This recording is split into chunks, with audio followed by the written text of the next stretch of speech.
Welcome back to another episode of Spizz. I am your host, Dr. Ryan Betts of Radix Chiropractic, and today we're going to explore the initial visit that new patients have with us at our office and the importance of a thorough chiropractic examination and x-ray analysis that we do at our practice. So I'd like to begin today. This is our exam room where we meet and have a consultation. I get to know all about your story, about what your body's been going through, and just get a full picture of the health challenges and obstacles that you've been experiencing over the years. Because the more knowledge we have on that, the more I can better take care of you. So that's the first step today, is the consultation. Next, we move on to the chiropractic examination. And when we're going into the importance of the examination, really the purpose of it is for me to begin locating where subluxation is present in your spine. And as discussed on previous episodes, we talked about how when the spine begins to lose its proper alignment and these vertebrae begin to shift out of position in comparison to the one above it and below it, that is what we call a vertebral subluxation. And these subluxations are detrimental to the health of our body because flowing through this spinal column are the delicate nerve tissues coming out of either side. As demonstrated on this poster here, you can see the spinal vertebrae in the middle and then all of the different nerves that extend outward from it. And those nerves go out to the body. And as mentioned in previous episodes as well, the importance of that nervous system is to communicate life, which is stored in the brain, all the neurological messages that need to get out to your body so that your organs, your muscles, and your glands know how to efficiently function, how to heal themselves, how to repair themselves. Because if you remember, there's two primary principles that chiropractic operates under.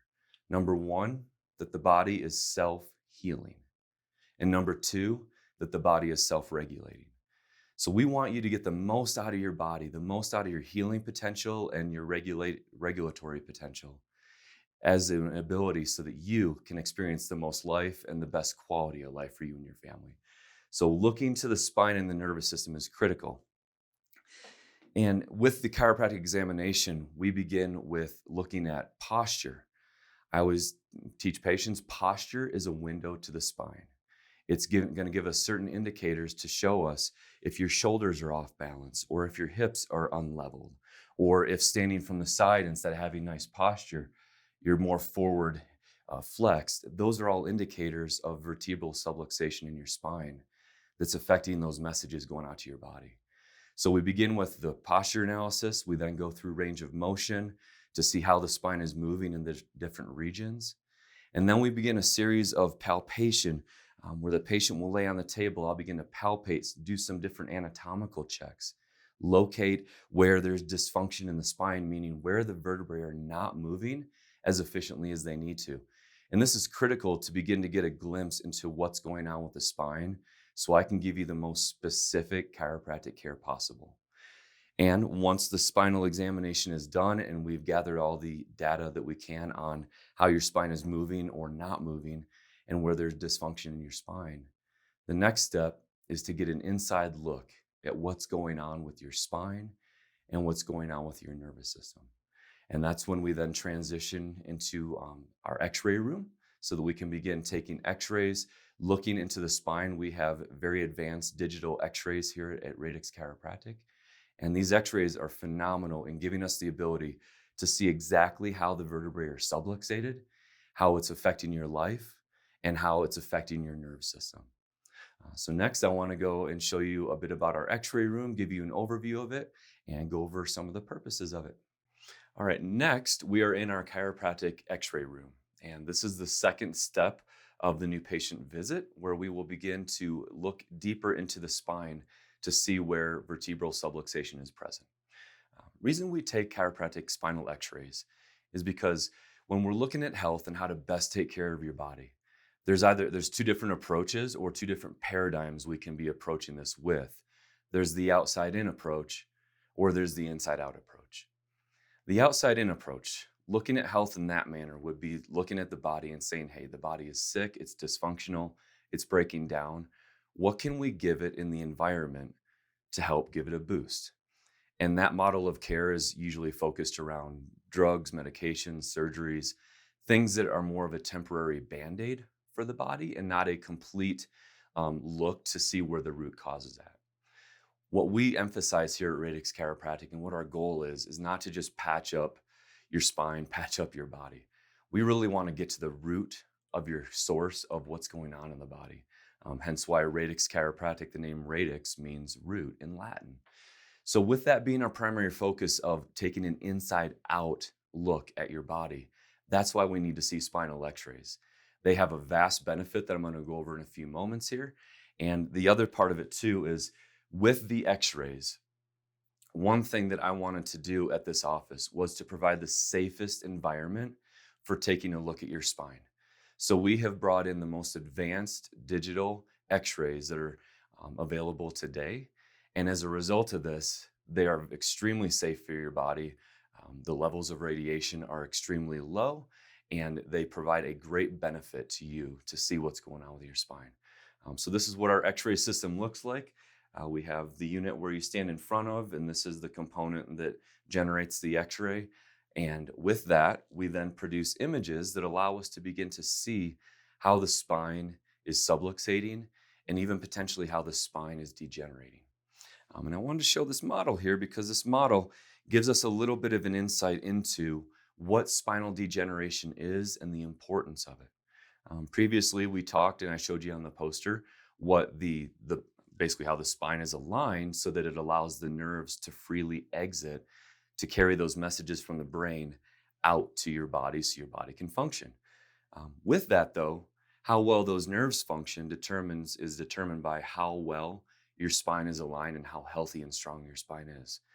We can really wrap it up and say structure determines function. So when we're looking at the spinal column, two vertebrae with a disc in between, this is a representation of a normal, healthy spinal joint and spinal alignment.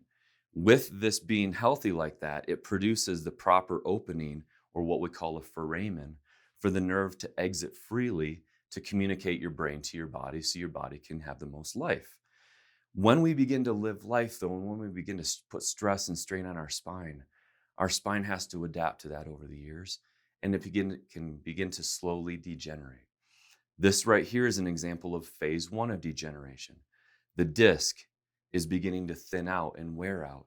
And as a result of that, the spacing is decreased, thus reducing the spacing for the nerve to freely exit. And now we have initial nerve compression. Also, the borders of the vertebrae are beginning to degenerate as well and deteriorate.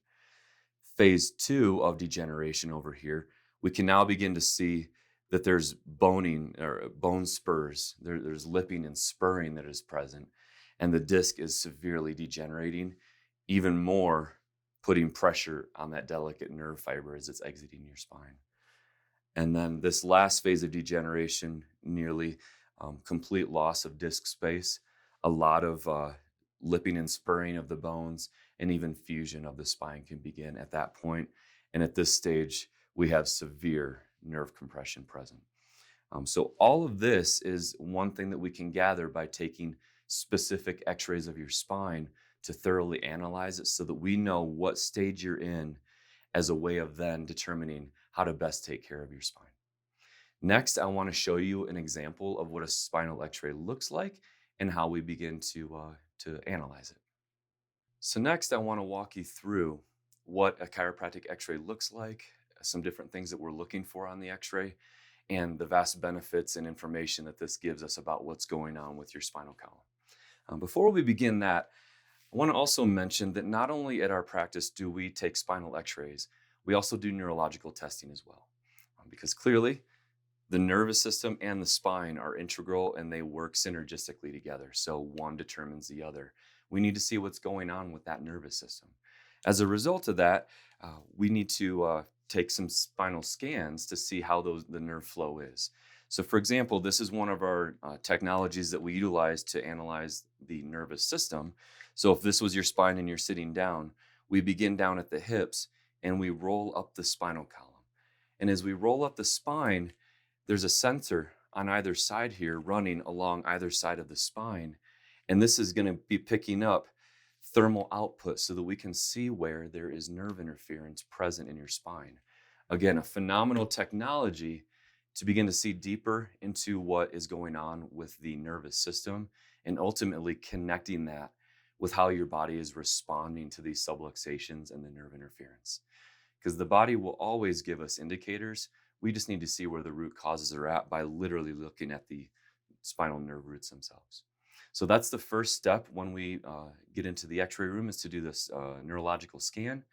We then move to taking a full series of spinal x-rays to allow us to see each region of the spine from a back view and from a side view.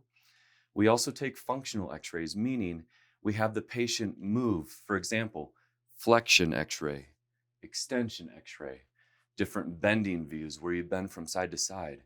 These functional x-rays allow us to see what motion does to your spine, to see if the motion of your spine is producing healthy, we'll have to cut there. We take this so that we can see what moving your spine and putting motion in your spine does to the movement of the vertebrae, to see if they're moving freely or to see if they're locked up and moving as a unit as opposed to individually like they should be. So that is part of what we're doing when we're doing the x-rays. And then if we want to break it down and understand this, always got to go back to the objective of chiropractic care. And our objective, and chiropractic's objective, is to locate, analyze, and bring about the correction of vertebral subluxations for the allowance of full expression of life in your body. So to break that down again a little bit, we got the location of subluxation as the first objective. We do that with the chiropractic exam and with the spinal x-rays.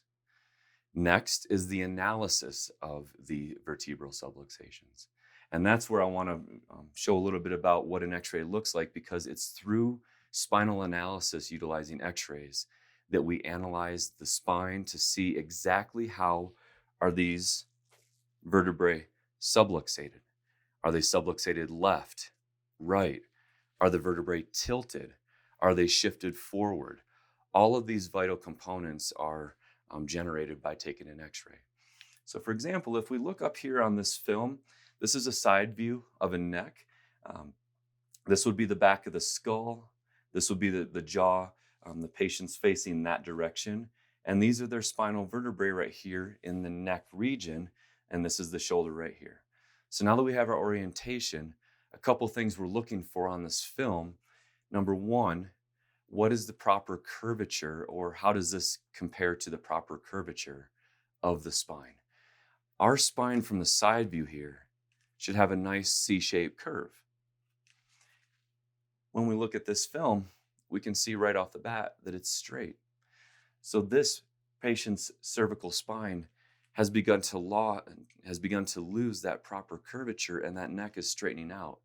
That happens to a lot of us from having forward posture throughout the day, whether it's working at a computer, looking at a desk, looking at a workstation. A lot of that forward flexion causes the reduction of the cervical curve. And by doing that, that instantaneously begins to compress those nerves. So we're looking at that. We're looking at the shape of the vertebrae. They should be ice cube shaped or look like square boxes. And if you can see on this spine here, there's a lot of spurring that's on the front of this spine. So that is between phase 1 and phase 2 of spinal degeneration.